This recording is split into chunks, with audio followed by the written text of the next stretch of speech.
Hello दोस्तों, स्वागत है आपका अपने YouTube चैनल में। आज हम पढ़ेंगे HCF और LCM के बारे में। इस टॉपिक को हम 3 से 4 क्लासेस में कंप्लीट करेंगे। आज हम HCF और LCM की थ्योरी क्लास पढ़ेंगे। इसमें हम आपको बेसिक कॉन्सेप्ट क्लियर कराएंगे। ठीक है, तो देखिए सबसे पहला क्या है, महत्तम समावर्तक, हाईएस्ट कॉमन फैक्टर। ठीक है, वो होता क्या है, वह बड़ी से बड़ी संख्या जो दी हुई दो या दो से अधिक संख्याओं को पूरा विभाजित कर दे। दी हुई संख्याओं का मासा यानी कि HCF कहलाता है। ये इसकी थ्योरी है, एग्जाम्पल से समझते हैं। जैसे 16, 24 तथा 32 का मासा 8 है। ठीक है जी, जो अंक 8 है वो क्या कर रहा है, इन सभी संख्याओं को विभाजित कर रहा है, इसलिए 8 क्या है, इन संख्याओं का मासा है। ये तो अभी थ्योरी है, हम अभी प्रैक्टिस करेंगे। ठीक है,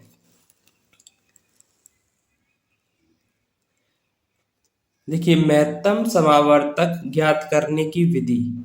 जब हम HCF और LCM निकालते हैं तो उनकी कई विधियां होती हैं, उन विधियों के बारे में पढ़ेंगे। अभी हम HCF पढ़ रहे हैं यानी कि महत्तम समावर्तक ज्ञात करने की विधियां। नंबर 1 आती है गुणनखंड विधि। इस विधि में हम क्या करते हैं, सबसे पहले दी हुई संख्याओं का बारी बारी से अभाज्य गुणनखंड करते हैं। जैसे हमने गुणनखंड में किया था उसी प्रकार से हम क्या करेंगे, संख्याओं का अभाज्य गुणनखंड ज्ञात करेंगे। उसके बाद कॉमन गुणनखंडों का आपस में गुणा करते हैं।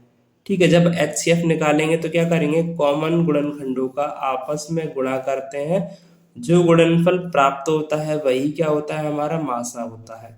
ठीक है, देखिए एग्जाम्पल इसका, जैसे 24, 32 और 40 का मासा ज्ञात करना है। जैसे हम 24 के फैक्टर करेंगे 2 गुणा 2 गुणा 3। ठीक है, ऐसे ही हमने 32 के फैक्टर कर लिए और ऐसे ही 40 के फैक्टर कर लिए। अब जब हम मासा निकालेंगे तो थ्योरी में क्या पढ़ा था, कॉमन गुणनखंडों का गुणनफल। इसमें कॉमन क्या है, इसमें 2 है, इसमें भी 2 है और इसमें भी 2 है, तो एक जोड़ा पूरा क्या बन गया, 2 का बन गया, तो एक और 2 लिख लिया। इसमें भी 2 है, इसमें भी 2 और इसमें भी 2 है, तो ये दूसरा पेयर भी बन गया। ठीक है, 1 2 इसमें भी है, फिर इसमें भी और इसमें भी, तो तीसरा जोड़ा बन गया और कोई इसमें कॉमन नहीं है। ठीक है, तो कॉमन अंकों को क्या कर दिया, गुणा कर दिया, 2 दूनी 4 और 4 दूनी 8। ठीक है, तो ये क्या हो जाएगा हमारा 24, 32 और 40 का मासा कितना हो जाएगा, 8 हो जाएगा। ठीक है, इसको हम इस प्रकार से भी कर सकते हैं। क्या करेंगे, कॉमन गुणनखंडों की छोटी घातों का गुणनफल ही मासा होता है। जैसे अभी हमने क्या किया था, फैक्टर किए थे, तो 2 की पावर क्या बन जाएगा, 3 हो जाएगी, गुणा 3। 32 के फैक्टर करे तो 2 की पावर 5 हो जाएगा और 40 के फैक्टर किए तो क्या हो जाएगा, 2 की पावर 3 गुणा 5। अब इसमें देखते हैं, यहाँ क्या लिखा, कॉमन गुणनखंडों की सबसे छोटी घात। इसमें कॉमन क्या है, 2 है सब में। अब छोटी घात क्या है, 3 है, तो छोटी घात क्या है, 2 की पावर 3, और 2 की पावर 3 किसके बराबर होता है, 8 के बराबर होता है। 2 की पावर 3 किसके बराबर होता है, 8 के बराबर होता है। तो इस तरीके से भी हम क्या कर सकते हैं, मासा निकाल सकते हैं।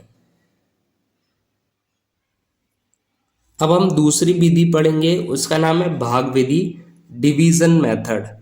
इस विधि का प्रयोग जब करना चाहिए जब गुणनखंड विधि का प्रयोग आसानी से ना हो सके। ठीक है, जैसे 923 लिखा हुआ है तो इसके हम फैक्टर आसानी से नहीं निकाल पाएंगे, ना ही इस संख्या के फैक्टर हम आसानी से निकाल पाएंगे। इसलिए इस कंडीशन में हम क्या करते हैं, भाग विधि का प्रयोग करते हैं। ठीक है, भाग विधि का प्रयोग कैसे करेंगे, सबसे पहले हम इन दोनों में क्या करेंगे, सबसे छोटा अंक देखेंगे। ठीक है, तो 923 और 949 में कौन सी संख्या बड़ी है, ये वाली संख्या बड़ी हो जाएगी और ये कैसी हो जाएगी, छोटी हो जाएगी।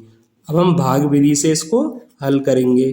भाग विधि में क्या करते हैं, बड़ी संख्या को अंदर रखेंगे और छोटी संख्या से भाग लगाएंगे। 923, 923 से कितने बार जाएगा, एक बार जाएगा 923। अब क्या करेंगे, इसको घटाएंगे। 9 में से 3 गए तो कितने बचेंगे, 6। 4 में से 2 गए तो कितने बचेंगे, 2 बच जाएंगे। ठीक है। अब हम जिस अंक से पहले भाग लगा रहे थे उसी को हम क्या कर लेते हैं, इसके अंदर लिख लेते हैं। अब हमारा शेषफल क्या बच गया, 26 बच गया। ठीक है। अभी हमारे इससे भाग दे रहे थे तो इसी को हम इसके अंदर लिख लेंगे। तो कितना है, 923। ठीक है। अब कितने बार जाएगा, 3 बार चला जाएगा। 26 तिया 78, 26 तिया 78 हो जाएगा। इसमें से माइनस करिए, कितना बचेगा, 12 हो जाएगा। इसमें से एक हासिल लेंगे तो 12 में से 8 गए तो कितने बचेंगे, 4। और ये बचा 8। 8 में से 7 गए तो कितने बचे, 1। और 3 को इसके नीचे उतार लेंगे। ठीक है। आप क्या करेंगे, अभी 26 से भाग दे रहे थे, है ना। अभी इसमें भी भाग चला जाएगा। कितने बार भाग जाएगा, 5 बार। 26 पंजे 130, 26 पंजे 130। इसमें से माइनस करेंगे, कितना बच जाएगा, 3 और ये 1। ठीक है। अब हम 26 से भाग लगा रहे थे, अभी शेषफल हमारा क्या आ गया, 13 आ गया। तो फिर क्या करेंगे, दोबारा से जिस अंक से भाग लगा रहे थे उसमें फिर से शेषफल से भाग लगा देंगे। तो 13 बच गया शेषफल, 26 से भाग लगा रहे थे। ठीक है। 26 को इसके अंदर लिख लेंगे। ये प्रक्रिया हम तब तक करते हैं जब तक कि शेषफल हमारा 0 ना हो जाए। और 13 दूनी कितना होता है, 26। तो ये क्या बच गया, 0 बच गया शेषफल। ठीक है।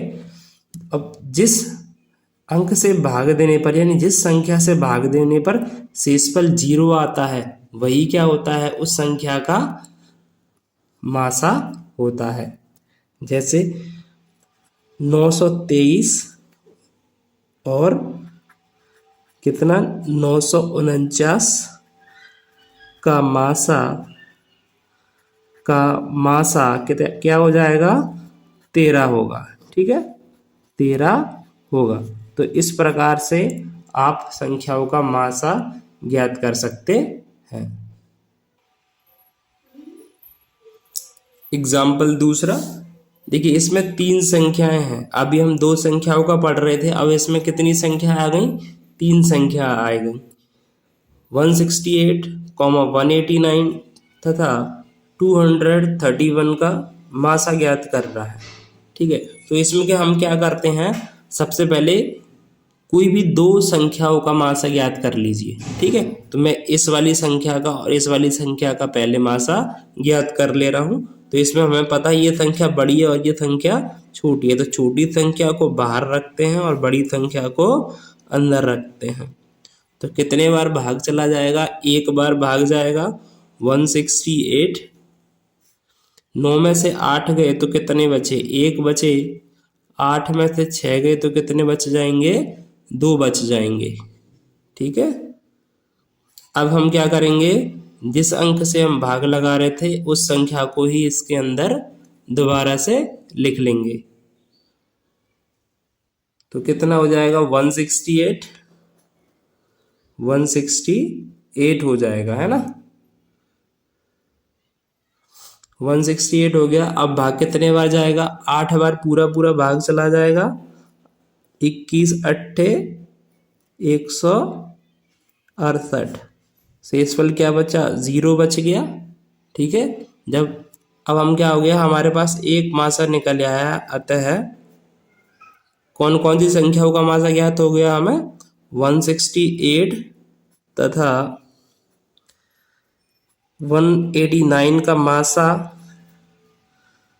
का मासा कितना प्राप्त हो गया, 21 हो गया, है ना।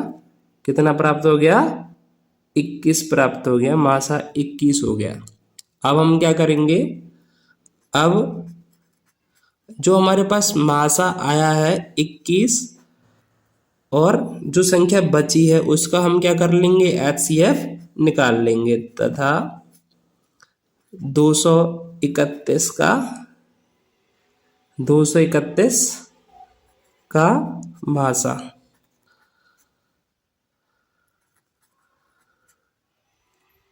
उसका मासा कैसे निकालेंगे, जैसे अभी किया, जे संख्या बड़ी और जे संख्या छोटी है तो 231 भाग लगाएंगे 21 से, ठीक है।